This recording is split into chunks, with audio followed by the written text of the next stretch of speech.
السلام عليكم ورحمة الله وبركاته. إن الحمد لله والصلاة والسلام على رسول الله أما بعد. وقال الله سبحانه وتعالى ومما رزقناكم وقال رسول الله صلى الله عليه وسلم الصدقة ترد البلاء. সম্মানিত দিন ও ভাই বোনেরা, আপনারা যে যেখান থেকে আমাদেরকে দেখছেন আপনাদেরকে জানাই শুভেচ্ছা অভিনন্দন। সম্মানিত ভাই ও বোনেরা, আপনারা ইতিমধ্যে অবগত হয়েছেন যে আমি কোন বিষয়ে আলোচনা করতে যাচ্ছি। আল্লাহ তাআলা বলেন ওমিম্মা রাযাকনাকুম, আমি তোমাদেরকে যে রিজিক দিছি তার থেকে তোমরা ব্যয় করো। এখন জানার বিষয় হলো আপনি কোথায় ব্যয় করবেন, আপনার ব্যয় করাটা সঠিক হচ্ছে কিনা। আপনি অনেক জায়গায় টাকা পয়সা অর্থ করে খরচ করেন, সেই খরচ করাটা সঠিক হচ্ছে কিনা। আপনার পাড়া প্রতিবেশী এতিম অসহায় রয়েছে, তাদের মাঝে আপনি খরচ করবেন, তাদেরকে দান সদকা করবেন। এবং এই টাকা পয়সা একসময় আপনার কাছে থাকবে না, আপনি চলে যাবেন, আপনার এই টাকা পয়সা পড়ে থাকবে, ধন সম্পদ সব পড়ে থাকবে। আপনার ছেলে সন্তান তারা দিনের পথে ব্যয় করতেও পারে, নাও করতে পারে। যদি ব্যয় করে তাহলে আপনি সদকায়ে জারিয়া সওয়াব পাবেন অবশ্যই।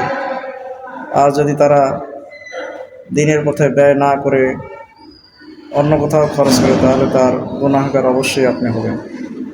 এই জন্য আপনি দুনিয়াতে থাকাকালীন কতটুকু আল্লাহ রাস্তায় খরচ করতে পেরেছেন সেটাই দেখার বিষয়।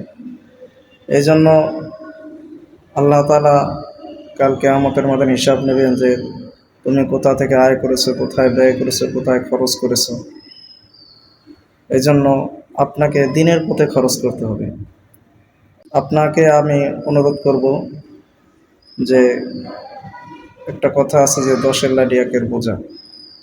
অনেক দিনই সংগঠন রয়েছে যারা দিনের কাজ করে থাকেন, দিনের কাজে খরচ করে থাকেন, মানুষের পাশে দাঁড়ান, দুঃখী অসহায় গরিব মানুষের পাশে দাঁড়ান, এতিমের পাশে দাঁড়ান। তাদের পাশে যদি আপনিও দাঁড়ান তাহলে আপনিও সদকায়ে জারিয়া সওয়াব পাবেন। এই জন্য দিনই সংগঠন যারা রয়েছে, যারা দিনের কাজ করে, তাদের পাশে অবশ্যই আপনি থাকবেন আশা করি ইনশাআল্লাহ।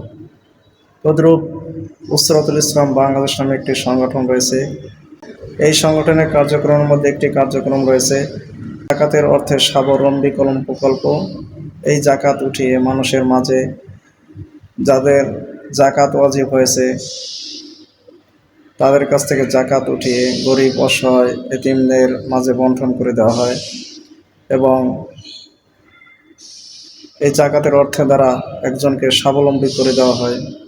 আমি আশা করি আপনি এই সংগঠনের পাশে থাকবেন এবং এই সংগঠনের পাশে থেকে বিবেক দ্বারা, বুদ্ধি দ্বারা, শ্রম দ্বারা আপনি সাহায্য করবেন ইনশাআল্লাহ।